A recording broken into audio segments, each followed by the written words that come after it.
Hi, everybody. Hello there. I'm Jerry. And I'm Linda, and this is Gizmo. We're the Village's Newcomers.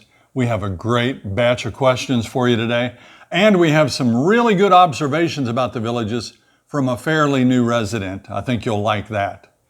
Also, believe it or not, Linda's cooking got rejected twice this week.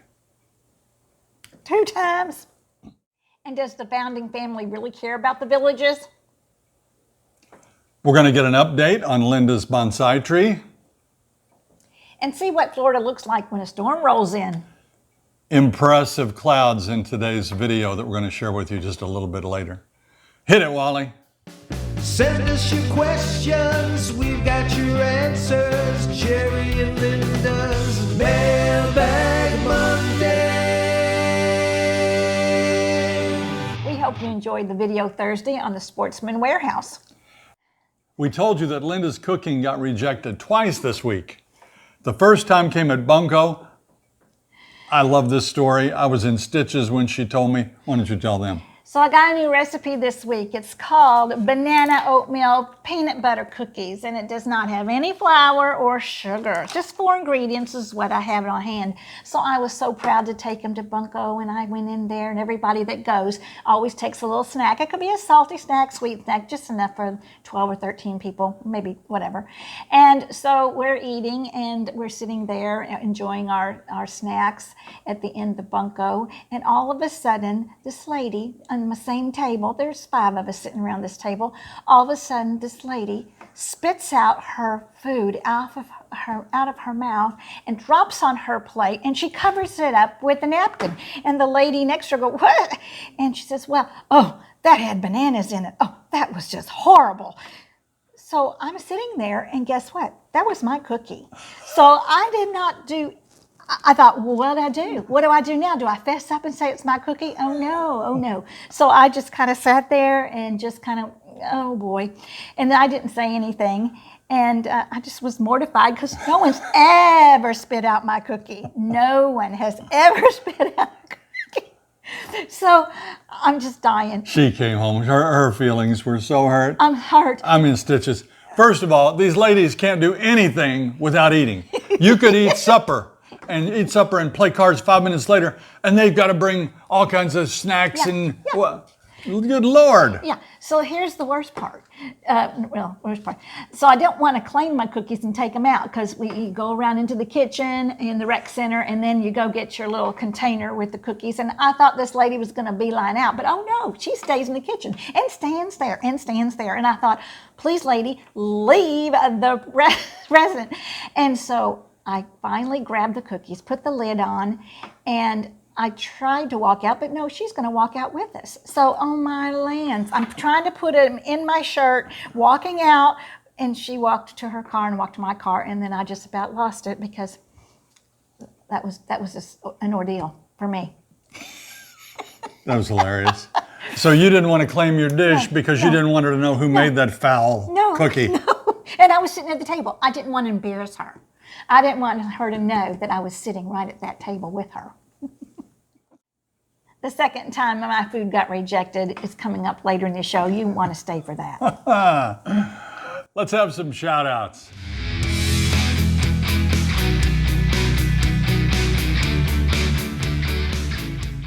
Jose is finally retired after 29 years as a law enforcement officer. He and Linda have moved to the village of Citrus Grove, and he no longer has to drive all the way to and from Jupiter, Florida. That has got to feel good. And Jose, thank you for your service. Absolutely. This is Alan and Beverly McConnell, and they joined us on our cruise. What a lovely couple. Yeah, we had fun with them. Great folks. Here's Barbara and Brian. They live most of the year in New York, but the rest of the year, they're living it up here in the Villages. They're down in Fenney. They said the high point of a recent visit was bumping into Linda at Bargains and Blessings. I'm always meeting people there. It's fun. This is Todd and Cecile. They're celebrating their 36th wedding anniversary. And you know what? They went to the same school we went to. Jerry and I went to Ball State University. Yeah, they're here on a lifestyle visit, and they're from up in Fishers, Indiana. Mark, Carla, and Leo moved to Margaritaville in South Carolina. They're longtime viewers, and most importantly, they say, Go Irish. My kind of people. Tom and Bridget live in the village of Hawkins. Here they are rocking their Jerry and Linda t-shirts, standing in front of their beautiful new home, which they lovingly call the Smurf. I wonder why. Yeah, a blue house. And this is Mike and Cindy Ellis. We met them on our cruise, and they're great folks. And they live in Citrus Grove. Bob and Lori are from Cleveland, Ohio. They came down here on a lifestyle visit. They were served this big pitcher of Kool-Aid. Guess what happened? They bought a home in Hammock at Finney. And they are thrilled. Bob's still working, but he looks forward to when they can be full-time here. Mick, Nora, and Ron bumped into us in Brownwood on the square. They got a double treat because we happened to be chatting at the time with Angela and Mark Masson. Yes. Angela, as you know, is a fantastic YouTuber herself. So it was nice to meet you folks. And this is Dave and Dory. They went on our cruise with us. They are a lovely couple. We had such a great time with them. Yeah, we had fun hanging out, and we made lots of friends on that cruise. Very nice time. Danny Blinn wrote, and he asked us to give a shout out to his wife, Paula. They've been married 22 years, and they're soon to be new villagers if everything works out. This is Henry and Anne Marie. They live in Marsh Bend. Another great couple that we enjoyed spending time with on the cruise. You know, it's funny. We kept bumping into these people, not particularly these, but we did bump into them. But this cruise ship has 4,000 people on it. It seemed like every time we turned a corner, we saw a friendly face. Oh, I loved whether it was Henry and Anne Marie or whoever, but that was great. It's time for our Viewer of the Week.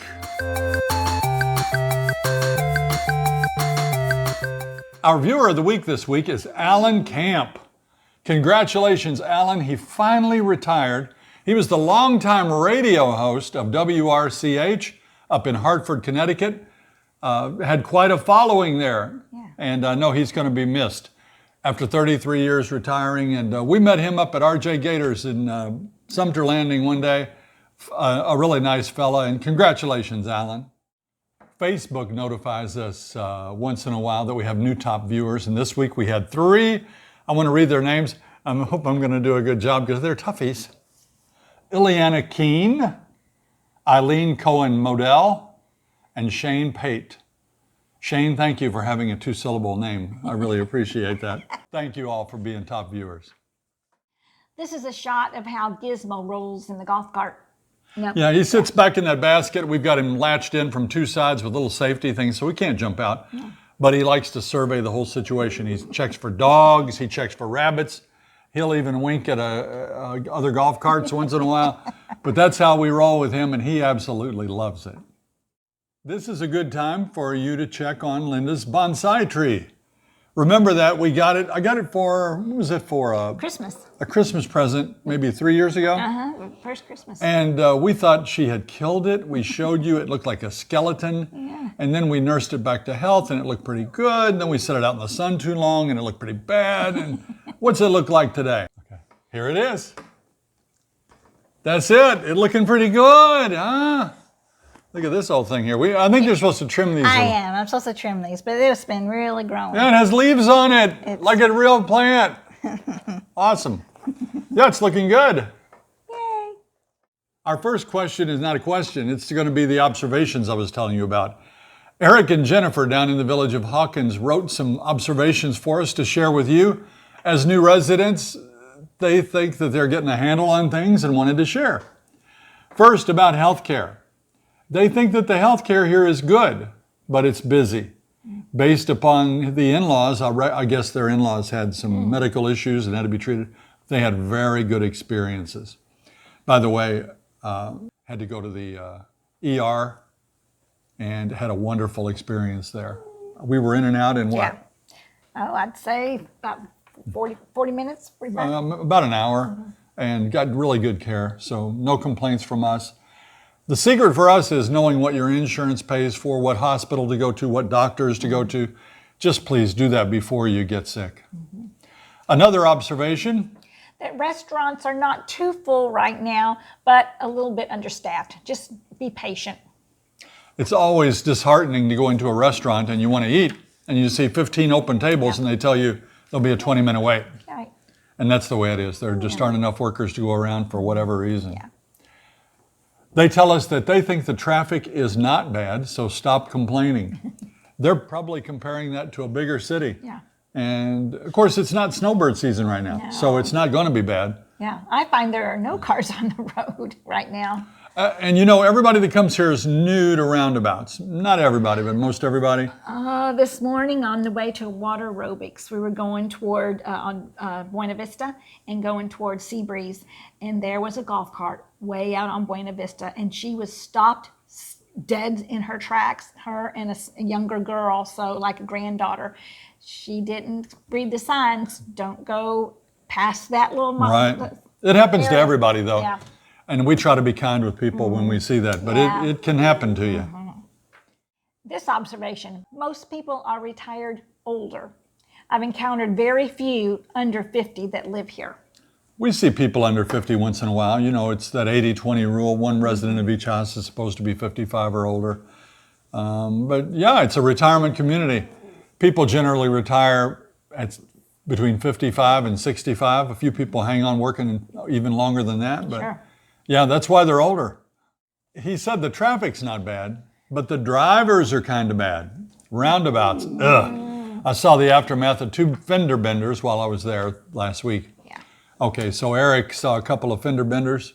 It's hard to get the hang of the roundabouts. And if you're in a hurry, it's really tough. You don't want to be next to another car in a roundabout. If you can help it, do not be next, because when they start changing lanes and deciding whether they want to come around the roundabout or whatever, it gets hairy. Yeah.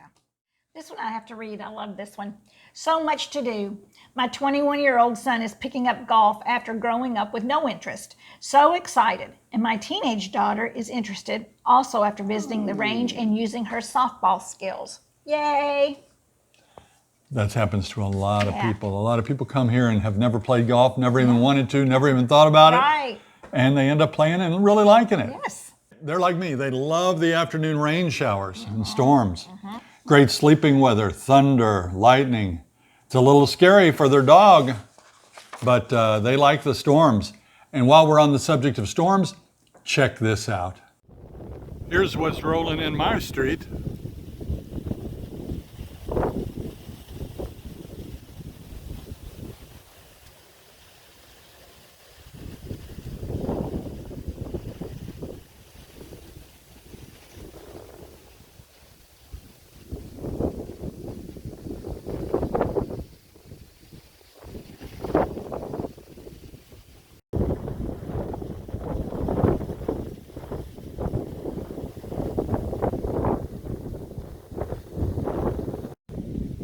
Incredible skyline.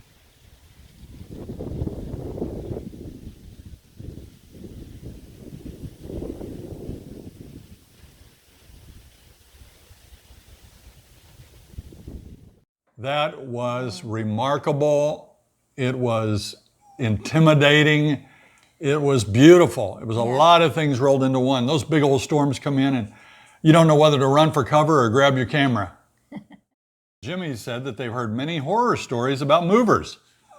And they mentioned that we had success, so they wondered, would we recommend one? We do, because it is a big job. And if you're old, if you're in your 60s or 70s, do you really want to be moving that refrigerator and the washing machine and the chest freezer or even your sofa, or take your bed apart? And it's a big job. So we had a good experience. Our son recently moved from Virginia to Florida. He did not have such a good experience. He rented a pod, and his pod got sent to the wrong place or was sent to storage somewhere. It didn't get out in time, and it was a big hassle. You know, and of course, one school of thought is don't bring anything. Right. Just pack really light, Start come down over. here and buy everything. Well, people that suggest that haven't bought furniture lately. This furniture is expensive. Yes. You know, our bedroom suite, still, I don't know, was over $4,000. Do we leave that in Indiana? It was like new. We love it. You know, our sofa and chair, it's leather. You know, that was up around $3,000 or more. Do we leave it behind? That brings it to $7,000 worth of furniture we'd have to. And down here, it's probably higher than that now. So I don't know. I'd say if you've got good quality furniture, bring it. A mover cost us about $5,000. Depends how much you want them to do. Do you want them to pack up all your boxes, wrap up your silverware, wrap your glasses and your china and all that stuff. We did all the packing. They did all the loading. They dismantled the beds, the tables. They loaded all the heavy stuff and they unloaded it, put it in the rooms for us, took all the boxes in. It was worth it for us. And they put together the beds They put back everything together. back. Yeah. So I do like the mover. If you get a reputable mover, get those, what? Help me. What, moving in? Help me. No. Just get some good recommendations. Do your research and study up and make sure you get a reputable company. On the same line of questioning, do you have a list of things that you absolutely would not move? The Village's office told me to get rid of most of my furniture as the cost to move it is so high. Well, the cost to move it is high, but the cost to buy it is high too. Don't forget that. And then sometimes you have to wait for the furniture. It Oh, could yeah, be there's a months before you get a certain piece. That's right. There's a long wait time for some things. Yeah. But yeah, I mean, I don't know. I've kind of changed my thought on that. Because when you come down here, you're buying a house and you're going to pay more than you wanted. And you're going to find out that your insurance costs more than you wanted. And your taxes are going to be more than you wanted to pay. And the last thing you want is to have to buy an entire new house of furniture.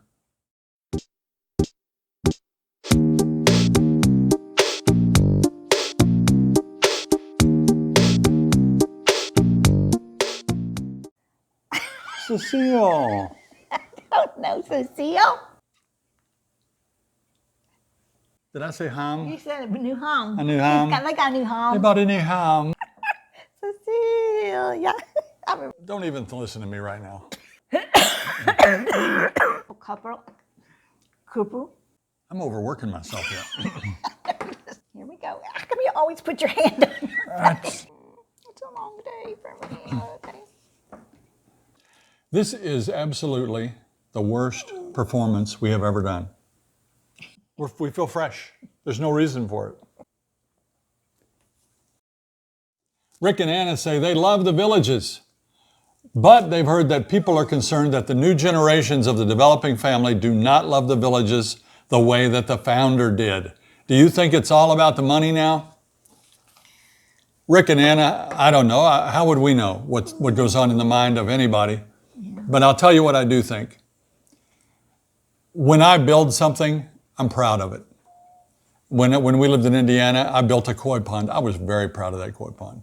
We built a Japanese garden. We were very proud of it. She and I built a back porch together. Yeah. We screened it in. We did the whole thing together. We made our own lanai. We're very proud of it. We really hope that those new tenants that bought our place keep it up. Yeah. And the last thing we would want is to see that run down. And I think the family that runs the Villages does not want the Villages to end. I don't think they want to see anything be degraded. I think they're proud of what they built and that they want to see it continue. There's a lot to really be impressed with in the Villages, and we just don't see them cutting corners like they could probably. This question is from Bill. Do any stores or restaurants in the Villages offer valet golf cart parking? They don't see it in our videos. It would seem to me that in an area with so many seniors, it would be a very beneficial service to offer. An opportunity missed, it seems to me. Golf cart valet.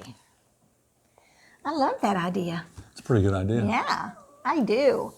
There's many elderly people that need assistance, and getting in and out of a golf cart might be hard, and especially if it's really, really raining or anything like that. That valet service would be pretty neat. Park the car. Here's where that would come in handy. Down on the square, where Bluefin is. Right. Or even the movie theater up at Sumter Landing. Sure. Or at Prima Restaurant. You go down there. There is parking behind all the businesses. So you can park. Yes. You might have to walk 100 yards. Some people don't want to walk 100 yards. Yeah. If it's cold or if it's rainy or whatever. So valet parking might be a good idea. Then those valets would have to drive around to that same parking lot you were going to park in and park it. You got to find a place to put those keys, keep them safe, blah, blah, blah. Yeah. It's a pretty good idea, really. Do you think it's worthwhile to visit for more than a week, more than once, to compare other communities? I don't know. For us, when we came down the first time, it blew us away. Yeah. We could have come down another time or a third time or a fourth time, Yeah. but we kind of knew after the first time that we'd never seen anything like it. We'd never seen anything better. So we pulled the trigger. One of my sayings is knowledge is power. So if coming back more times is going to give you more knowledge, then by all means, go for it. But when you know what you want, and if you find a house you want, it's time to get it. This question is, would you recommend a certain size home for one person? It's a good question, because we are taught that when you get old, you downsize. Right. But we were thinking about this because you never know what tomorrow brings. We're in a designer home, 1,967 square feet. Then we have about another 300 feet in glass lanai. We have a 2.5-car garage. But 1,967 feet here, it's really easy to take care of. It's one level, there are no steps, everything's handy. If you move to an apartment, what are you trading down? One bedroom? That bedroom in there is probably 10 by 10. So that's what you're getting rid of. Nobody's in there anyway. We just shut the door, right? Yeah. What would an apartment really give you other than you wouldn't have outdoor maintenance? You wouldn't have grass and you wouldn't have bug control and all that kind of pest control and all that. So I don't know. It's a good question. It's something to think about. But if you're healthy, a designer home is no problem. Now I want to talk about something very serious. The second time that Linda's food was rejected, or should I say ejected, this week, she made her meatloaf.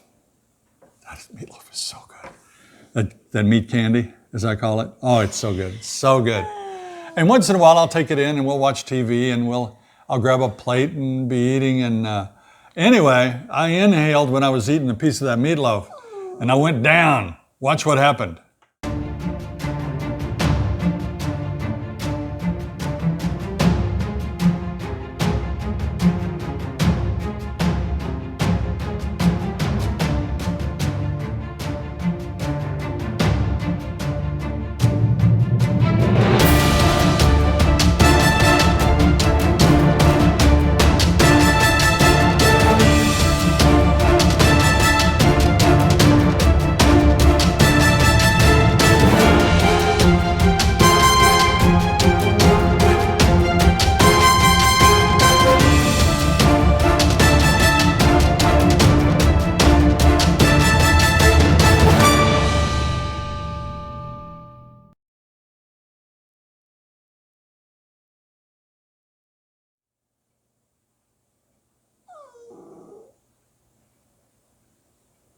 Okay, we took a little liberty with that. That was a reenactment. We reenacted that for you because we don't have the cameras rolling 24/7. But I did really choke. I go, I look over and he's leaning over in his chair and I'm like, oh my God, I tried to get out of that other chair. By that time, I'd already coughed it up. yeah, I did a self-Heimlich maneuver. Pretty good. So she really didn't jump down and kick me in the gut. I didn't kick him in the gut. No. But that meatloaf, that's not the fault of the meatloaf. That meatloaf Maybe because it was too big of a bite. That's possible. That's possible. All right. Thanks for sticking with us this far. Some of you only stuck with us because you got to this far, because it's time for Gizmo.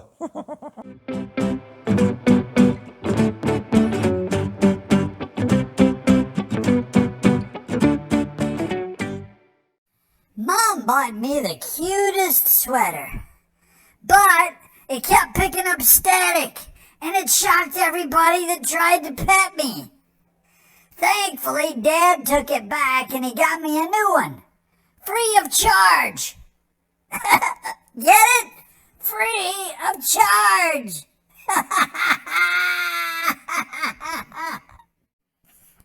Mom and Dad first wanted to name me Rolex when they came and picked me out of the whole bunch of my brothers and sisters, but I set them straight. I'm not a watchdog.